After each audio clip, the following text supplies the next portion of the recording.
wabarakatuh. Bismillahirrahmanirrahim. Alhamdulillahirabbil alamin. Wa shalli wa sallim barik ala sayyidina Maulana Muhammadin wa ala alihi washabihi ajmain.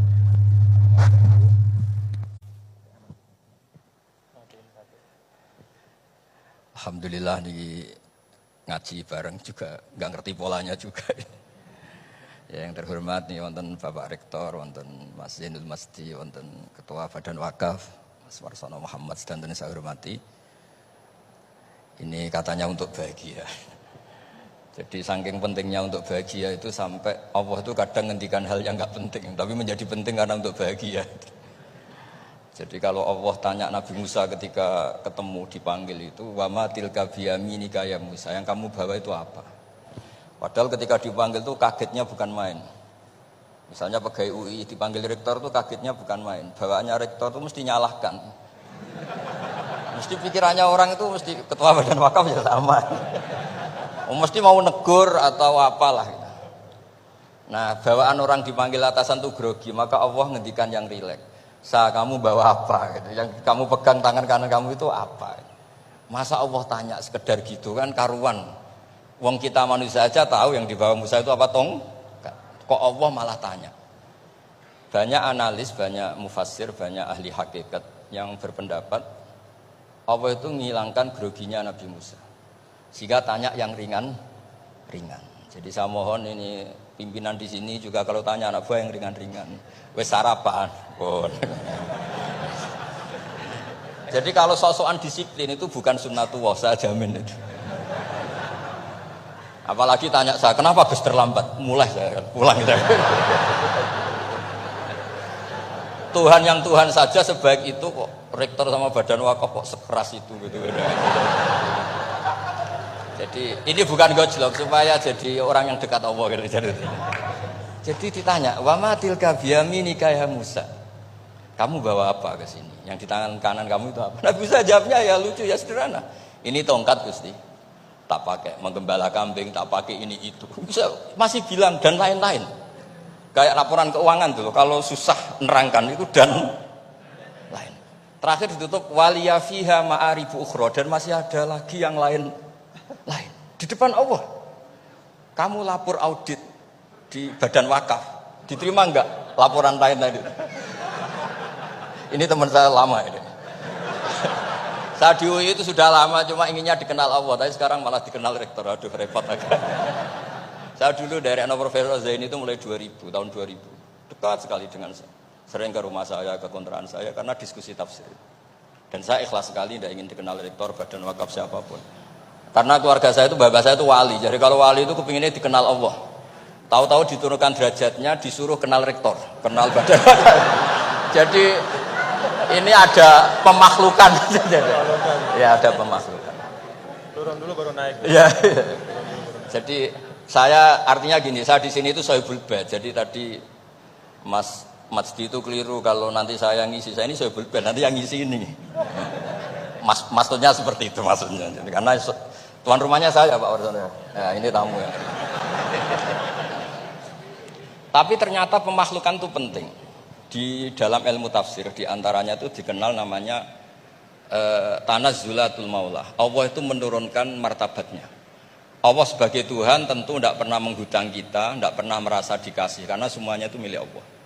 Tapi Allah untuk memotivasi orang amal itu ketika Allah mangzalladzi yuqridu wa qardan hasana. Siapa yang mau menghutangi saya? Allah itu tentu tidak butuh hutang kita karena kan semua milik kita itu milik Allah. Tapi supaya orang termotivasi amal, merasa superior, merasa heroik, saya mau menghutangi Allah, saya mau menolong Allah. Padahal Allah huwan nasir, Allah ni'mal maula wa ni'man nasir. Tapi Allah mengistilahkan dirinya intan suruwaha, jika kalian menolong Allah. Wahal yahtaju ilan nasri, tentu tidak, Allah tidak butuh pertolongan kita. Tapi itu tanazzulan. Allah yang Tuhan saja menurunkan derajatnya untuk komunikasi dengan manusia. Artinya kalau saya makomnya sudah fana kenal Allah, saya juga ikhlas turun derajat kenal rektor gitu. Jadi itu insya Allah tidak masalah. Gitu. Ben sampean pernah dengar ilmu hakikat itu memang gitu. Jadi saya ini memang sudah sering cerita ke Pak Fajar, Pak Sadeli, Pak Junaid. Saya ini sudah daftar ingin jadi resi lah. Saya sudah nggak pernah keluar-keluar. Saya di rumah ngaji. Tapi ngaji kalau ngaji terus ya. Saya belum pernah tidak ngaji. Satu hari minimal ngaji 4 kali. Ngaji fikih yang saya sering itu fikih, karena Mbah Basa memang ahli usul fikih. Dulu pertama Profesor Zaini melibatkan saya ini cerita ke Mas Majdi itu gara-gara beliau itu profesornya itu sastra, adab, di Al-Azhar itu adab. Iya, Zaini. Orang tua dari rektor. Iya. Nah, karena jurusannya adab, beliau memang pakarnya kalau menghaluskan bahasa. Tapi masalahnya di Quran kan banyak fikih juga, dan beliau cari ahli fikih. Singkat cerita, entah gimana ceritanya, Allah yang mempertemukan ketemu saya. Nah, kenapa kita butuh fikih, tidak sekedar kesusastraan atau ilmu adab? Karena ada tafsir atau fikih dalam Quran yang mau tidak mau harus difikihkan. Misalnya begini, wa antasma'u bainal ukhtain. Kamu tidak boleh menikahi sekaligus mbak dan adiknya atau adiknya dan mbaknya. Jika Anda berpikir Quran itu hanya Quran, maka berarti apa boleh menikahi misalnya Sri dengan buliknya, Sri dengan budenya. Padahal tidak boleh juga. Tapi faktanya Quran hanya ngendikan wa antasma'u bainal ukhtain. Sebab itu zaman Rasulullah SAW sugeng itu nambahi wala binal mar'ati wa ammatiha wala binal mar'ati wa kholatiha. Juga tidak boleh menikahi Sri dan budenya atau Sri dan buliknya. Dan kebetulan Nabi itu tidak menambahkan wala binal mar'ati wa jaddatiha. Karena kayaknya itu gak usah dilarang, ya sudah lucu aja gitu. Masa kamu nikahi perempuan umur 17 terus minat mbahnya umur 70. Lah itu kalau sampai butuh dilarang, ya Anda perlu berobat itu. Tapi kalau bule kan kadang masih menarik. Orang-orang kayak gini itu misalnya nikah umur 17, bulenya cantik umur 30, minat enggak? Jadi artinya butuh dilarang untuk tidak minat itu butuh dilarang gitu. Tapi kalau mbah Ngono kok ditakok. Nah, ngono kok ditakok. Ini pakarnya. Ini tetangga saya orang Bojonegoro, dulu benderanya Profesor ini juga. Artinya andai kan tidak ada usul fikih ini mimbabi itlaqil ba'di wa iradatil qaul. Meskipun usul fikih itu yang menginduk ilmu balaghah, ilmu ini itu. Jadi Allah menyebut benal ukhtain artinya diganti benal mahromain. Jadi ukhtain itu ibaratun atau itlaqul ba'di, yaitu ukhtain mewakili kata mahromain. Dua perempuan yang punya hubungan mahram tidak boleh dinikah bersamaan untuk orang-orang yang poligami. Ini penting supaya semua tafsir juga gitu, lafat-lafat yang ada mahdzufnya itu kita jaga, baik itu secara keilmuan maupun secara fikih. Keilmuan misalnya begini, orang yang dilaknati Allah, mal'anahu wa ghadiba alaihi, di antaranya diteruskan wa ja'ala minhumul qiradata wal khanazira wa abadat tauhid. Lalu misalnya secara penelitian tidak pernah ada makhluk manusia yang dulu jadi kera. Tapi melihat ayat itu seakan-akan itu pernah ada periode atau kejadian di mana manusia itu dirubah jadi kera. Wa ja'ala minhumul qiradata. Mau tidak mau kita butuh perangkat ilmu lain yang namanya balaghah. Itu orang Jawa, itu kalau dilangkai kakinya itu hanya bilang kayak kera. Orang nggak sopan tuh katanya kayak kera. Tapi kalau dilangkai kepalanya langsung oh dasar ketek itu, dasar kera. Artinya dalam ilmu tasbih, kalau kemiripannya itu biasa, itu masih disebut ka, seperti. Tapi kalau mirip banget perilakunya itu kafnya dibuang. Sehingga orang yang tuli banget terhadap kebenaran, Allah bilang summum bukmun umyun. Orang kafir itu summun, tuli misalnya. Bukmun ada bisu. Padahal faktanya mereka bisa mendengar, bisa ngomong, bisa bicara. Tapi saking tidak pernahnya mau mendengar kebenaran, di redaksinya sumun, bukan kasumi tapi sumun. Begitu juga di bab madh memuji. Kalau orang agak ganteng, mungkin saya kalau muji Mas Masdi hanya kalkomar, muji Pak Rektor paling ya kalkomar. Tapi kalau muji Nabi langsung komarun, anta samsun, anta bedrun, karena gantengnya kelewat, sehingga kaf tasbih sepertinya itu dibuang. Nah, andai kan tidak ada fakta manusia itu pernah dirubah jadi kera di era itu, andai kan itu nggak ada, kita sendiri juga nggak tahu. Kita masih bisa menganalisis dengan teori balaghah tadi. Wa ja'ala minhumul qiradata ekal qiradah. Mereka atau mislal qirodah, mereka dijadikan Allah laksana kera, tidak berakhlak, tidak beretika, tidak bermoral. Ini pentingnya ilmu balaghah, sehingga kita tidak perlu mengharuskan orang berkeyakinan dulu itu pernah ada orang manusia dirubah jadi apa? Kera. Nah misalnya ada yang berkeyakinan atau berpendapat memang itu pernah nyata, Itu ngendikannya Rasulullah, kemudian itu dihilangkan. Hanya hidup 3 hari, kemudian hilang sehingga gak punya turunan.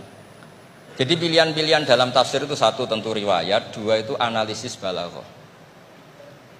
Nah, analisis fikih itu tidak kalah penting karena konstruksi Quran itu ada fikih yang sudah mapan.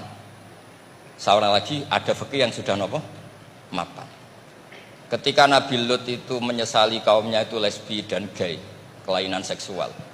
Itu Nabi Lut ngendikan haula ibanati hunna adharulakum. Kalau kamu ingin menyalurkan kebutuhan biologis Anda, ini ada anak-anak putri kami, hunna adharulakum. Itu lebih suci bagi kalian. Tentu fikih itu sudah mapan, maknanya dinikahi dulu dengan proses nikah yang sah. Nah, barokahnya fikih yang mapan ini Allah tidak cerita tafasilul umur, tidak cerita detail-detailnya.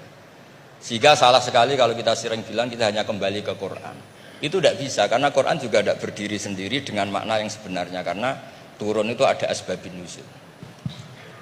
Ini yang terakhir supaya ngasih pekerjaan kan jauh-jauh dari NTB. Ya kan bisa dimanfaatkan secara baik dan benar. Saya ini Sohibul Bait. Nah, enggak ini bukan guyon tapi memang betul harus begitu memang. Mau tidak mau. Sumpah misalnya. Orang itu kalau ditagih hutang atau ditegur itu masih ya besok saya bayar. Ditagih lagi kayak gak percaya, wawahi besok saya bayar. Jadi kata wawahi itu mesti menunjukkan emosi, tersinggung, sumpah. Sehingga suatu saat ada seorang khotib ini ngendikan, fawarobbis sama iwal ardi innahu lahakum mislama annakum tantikun. Demi Tuhannya langit dan bumi. Itu si Bedui, ada orang Arabi, orang desa. Langsung menyelasi Pak Khotib tadi. Pak Khotib, manggalladzi akhdhafal jalil hatta alja'ahu ilal yamin. Siapa yang bikin murka Allah sehingga Allah terpaksa sumpah. Semenjak itu jadi ilmu, kalau Allah memulai redaksi dengan sumpah, dengan qasam pasti Allah tersinggung. Jika lafaz-lafaz yang dimulai wan nazi'atil gharqa atau dimulai wasamsi wa duhaha, mesti terusannya itu Allah agak marah. Karena di mana-mana orang sumpah itu menjelaskan sama yang agak tidak percaya. Itu dzauqul arabi, itu adzauqus salim. Nah begitu seterusnya. Kemudian masalah wasfiyah ismiyah. Saya dulu sering debat sama Profesor Zaini. Kan misalnya kiai-kiai di Jawa umumnya kalau maknani min alakin itu segumpal darah. Lalu orang-orang yang nekuni embriologi itu tidak pernah ada segumpal darah. Kalau segumpal darah malah jadi kluron. Macam-macam. Katanya Quran itu mesti benar ini ada segumpal darah. Kata saya segumpal darah itu bahasa Indonesia, Quran itu bahasa Arab. Tidak akan ada itu di Quran kata saya. Tapi ada yang bilang segumpal darah ya, tetap aja itu enggak Quran. Yang Qurannya min alakin, segumpal darah itu bahasa Indonesia. Quran tidak ada yang bahasa Indonesia kata saya. Nah tapi itu bisa dianalisis pakai balaghah atau pakai teori madatul kalimah. Min alakin itu dari kata aliko ya'liko alakon, sesuatu yang menempel. Jadi kalau di proses embriologi, misalnya ada apa yang menempel dalam ilmu itu, yaitu yang jadi rahim, jadi anak. Atau pakai ilmu balaghah. Min alakin tetap maknanya segumpal darah, tapi maknanya itu tangkis atau tahkir. Manusia itu sombong. Padahal materinya sama yang sekarang jadi sama dengan materi yang sekarang jadi segumpal darah. Yaitu kita yang seperti ini materinya ya sperma, segumpal darah yang seperti itu juga materinya sperma. Kok kamu sombong? Materi kamu sama dengan materi min alakin. Itu persis dengan adatul Arab kalau sedang mencibir orang yang sombong. Itu kalau orang Arab bilang antal ladzi kharajta min makhrajil bauli marratan, kata orang Arab. Kamu adalah manusia yang keluar dari jalannya kencing 2 kali. Keluar dari penis lelaki ya lewat jalur kencing, keluar dari ibunya juga lewat jalur kencing. Supaya orang enggak sombong itu orang Arab bilang antal ladzi kharajta min makhrajil bauli marratan. Nah, min alakin itu dalam konteks itu karena begitu angkuhnya Abu Jahal, begitu angkuhnya kafir-kafir Quraisy, sampai diingatkan Allah ulang, kamu ini materinya min alakin, sejenis itu mbok yo jangan yatho.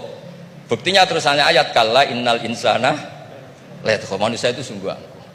Nggih niki pun deal nggih, jenengan harus sepakat saya ini Sohibul Bait sama Pak Warsono sama Pak Rektor, ini tamu yang diundang untuk ceramah tafsir. Kalau ndak berarti asawaha wa rasulullah. Nggih monggo Mas di sini. Jadi harusnya kan sudah tugas, mandat, ada SK-nya, ada fasilitasnya. Kalau gaji itu kayaknya kasar fasilitasnya. Jadi harusnya yang jawab itu ya ketua DPPA, iya. Tapi sudahlah karena saya ini orang baik tak tolong. Begini ya, jadi perspektif Islam atau taqarrub ilallah itu mulai dulu itu orang mau tidak mau subjektif, tapi hukum pokoknya sama. Misalnya orang mencintai Allah, ada yang saking mencintainya itu tidak pernah nyebut Allah. Ada wali itu mencintai Allah tidak pernah nyebut Allah, karena dia takut ini nama sakral, jangan-jangan dilecehkan. Imam Malik itu pernah ada seorang pengemis datang, ya Imam Malik saya minta uang. Imam Malik jawabnya itu, saya tidak punya uang, baru tidak bawa uang, juga tidak punya uang. Kamu besok ke rumah saya atau nanti ke rumah saya, tak kasih uang. Terus diberi nasihat sama temennya. Halai itu, mbok yao Anda ngomong rozakokallah, ya semoga Allah memberi rizki kamu. Jawabnya Imam Malik itu apa? Saya masih hafal teksnya.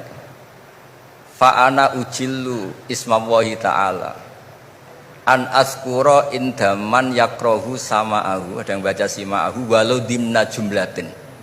Saya tidak mau nyebut nama Allah pada orang yang nggak suka nama itu, meskipun tuh hanya secara apa itu eksplisit. Artinya kalau dongakno serang di duit, jaluk duit kayak itu kira-kira. Wong saya mintanya uang kok dikasih apa? Doa. Jadi kadang-kadang orang cara mencintai Allah itu, lah ya bagi pengemis tadi rozaqallah itu maknanya kan nggak mau memberi kan?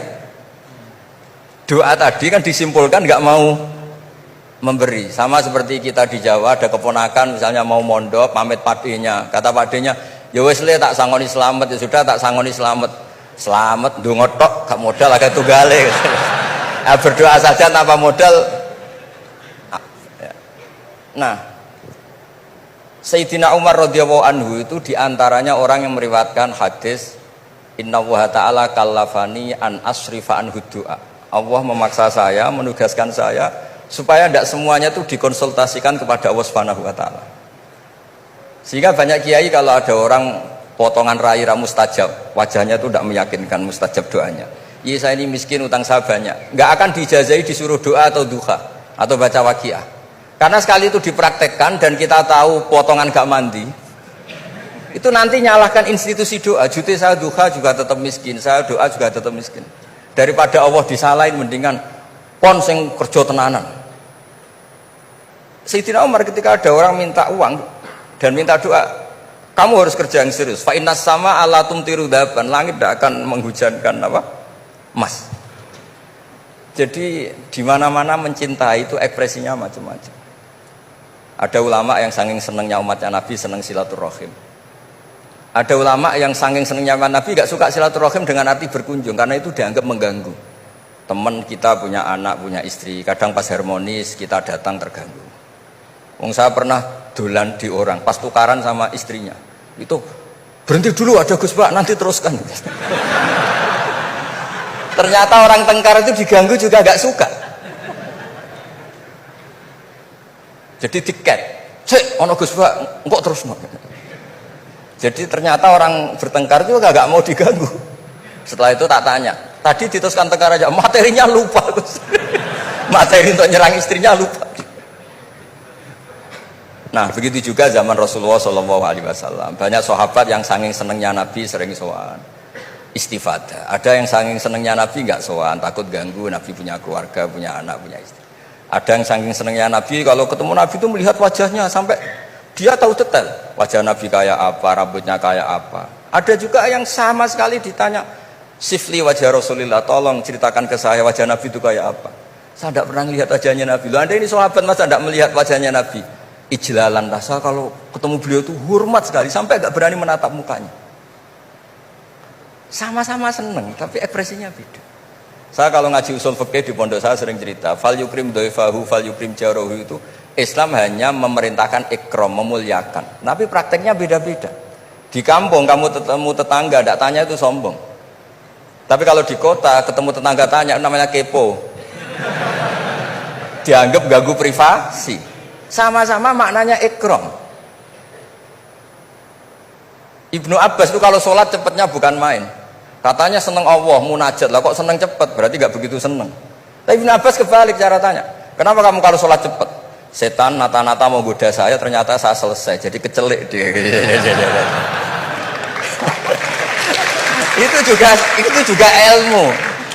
Ya artinya cara itu tidak usah distandarkan gitu ya, monggo lah, sementing ada sanatnya. Ada apa?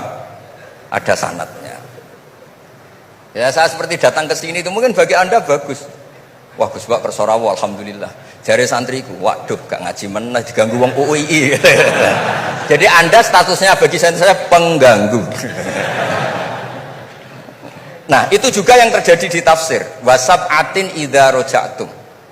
Ada pelanggaran tertentu di puasa, itu kafarohnya itu fasyamu salasati ayamin fil haji wasab'atin idza raja'tum. 7 ketika kamu pulang. Itu kata Abu Hanifah, 7 hari ini boleh dilakukan di kawasan Mekah. Asal selesai haji sudah. Tapi bagi Imam Syafi'i pulang itu harus sudah sampai rumah. Sekarang saya beri pertanyaan. Ketika Pak Fajar ini acara selesai, terus dia pamit saya pulang. Gus saya tak pulang. Bagi saya dia sudah pulang meskipun masih di jalan. Tapi bagi istrinya istilah pulang kalau sudah sampai rumah. Lalu idza raja'tum itu pulang itu menurut siapa? Mas Majdi nanti ketika sudah pamit di bandara kita bilang sudah apa? Pulang. Tapi kata istrinya belum. Sama-sama istilahnya wasab'atin idza raja'tum. Ada kiai itu tidak pernah mikir Islam sama sekali. Sebenarnya sama Islam bukan main, tapi gak tahu mikir Islam. Tak tanya Islam agamanya pangeran Gus, mbok pikir keliru, ono sing duwe. Islam itu milik Allah, ya, mesti diurus sama Allah. Tidak usah kamu pikir. Allah sendiri nanti yang ngatur Islam. Ternyata saking tawakalnya nggak mikir. Ya ada juga yang mikir Islam semangat malah keliru saking semangatnya. Ya macam-macam. Sama-sama mencintai Islam. Coba kalau kamu seneng sama anak-anak, anak kamu main pakai motor atau pakai ontel. Pilihannya 2. Kamu peduli, ayo kawal nanti kalau jatuh, ayo kawal sama pembantu ini nanti kalau jatuh. Itu ya bukti cinta. Ada enggak? Sembarno ae wis pinter. Anakku wis pinter, nak tiba tangi dhewe, anakku sudah pinter kan. Itu juga penghormatan pada anak. Jangan kira makna seneng itu harus terbentuk satu versi. Seneng anak ya nak dolan dikawal. Ternyata yang membiarkan juga bentuk penghormatan bahwa anak ini sudah mandiri. Ya terus yang masalah istikhadah itu masyhur itu di riwayat Hamnah binti Jahsh. Hamnah itu haidnya melebihi hari wajar. Terus sama Nabi sudah kamu saya haidkan sesuai tanggal yang sebelum kamu kena penyakit ini. Itu kamu anggap haid, lainnya kamu anggap istikhadah. Itu istikhadah paling gampang. Ikuti saja fatwanya Imam Syafi'i. Jadi misalnya Januari kok 6 hari, Februari kok sampai terus mulai ada penyakit sampai 1 bulan keluar darah, Maret keluar darah, itu kata Imam Syafi'i ngikuti riwayat tadi sudah kamu fatahayadi terus sitata ayam atau sabata ayam, terus Nabi ngendikan kamu menghaidkan seperti bulan-bulan sebelum kena penyakit istihadah itu, lainnya di istihadahkan. Itu namanya rudat ilal adat. Jadi supaya ndak ribet pakai tamyiz diukur, ini darah ini lebih kuat dibanding ini, yang lemah ndak kayak yang sing tukang delok ya sopo gitu. Apalagi yang ditanya itu lelaki gitu tuh. Oh, itu kan ya agak repot lah, cobalah agama ini tidak perlu repot-repot seperti itu. Jadi ini sebagai senior saya kasihan sama Pak Junet ini. Harusnya beliau nanti yang kena hisab pasti Pak Junet. Jabatannya mau, tanggung jawabnya nggak mau. Ya tapi kebetulan ada orang baik di sini ya alhamdulillah saja. Kalau ketemu saya itu cium tangan bolak-balik, tapi niatnya kayaknya mau supaya saya mau backup gitu.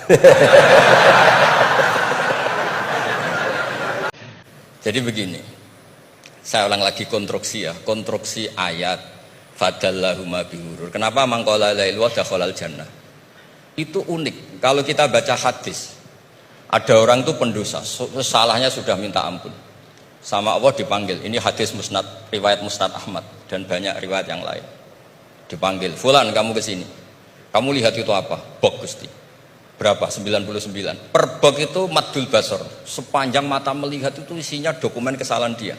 Jadi nggak kayak yang di pengadilan itu hanya beberapa tumpuk. Itu sepanjang dia lihat itu kesalahannya dia.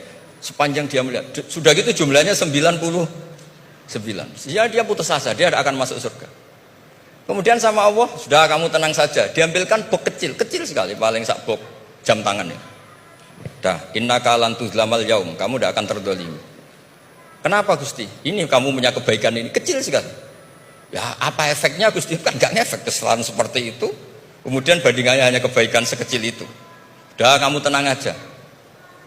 Setelah ditimbang, Box 99 yang jumlahnya Maddul Basor kira-kira 3 kilo sama satu wadah jam kecil, ternyata setelah ditimbang itu menangin 1 jam kecil karena isinya la ilaha illallah. Malaikat itu gak berani. Kamu berani ada namaku kemudian kamu abaikan. Saya dipanggil 1000 mahasiswa UII sama satu Pak Rektor, Pak Fajar. Kemana arahnya? Ke satu rektor apa ke 1000 mahasiswa yang manggil? Pak Rektor, kan ini urusan nasib. Nah ini cerita. Malaikat yang nimbang Pak Warsono itu diprovokasi sama malaikat yang lain. Kamu berani nggak mempertimbangkan kata Allah di situ? Wah ya tidak berani. Jadi disebut fala yaskulu ma'asmillahi ta'ala sayun, dibandingkan asma Allah itu tidak ada yang bisa ngungguli. Nah di sini terus para torekot, para apa konwiridan Allah, Allah, Allah. Tapi karena kita ini sekarang sudah tidak ngaji malah tanya, gunanya apa sih muni Allah Allah? Lu nyebut pangerane ora gunane. Oh ini sedang nyebut Tuhannya, kok kamu tanya gunanya apa? Kamu tak kasih uang aja tidak pernah tanya gunanya uang ini apa? Pas dijak wiridan tanya, gunanya apa sih? Oh dasar orang aneh. jadi logis. Lah Nabi Adam juga sama, ketika disebut asma Allah itu nggak mikir yang lain, apa setan itu penipu apa enggak, sudah grogi yang manggil Allah langsung.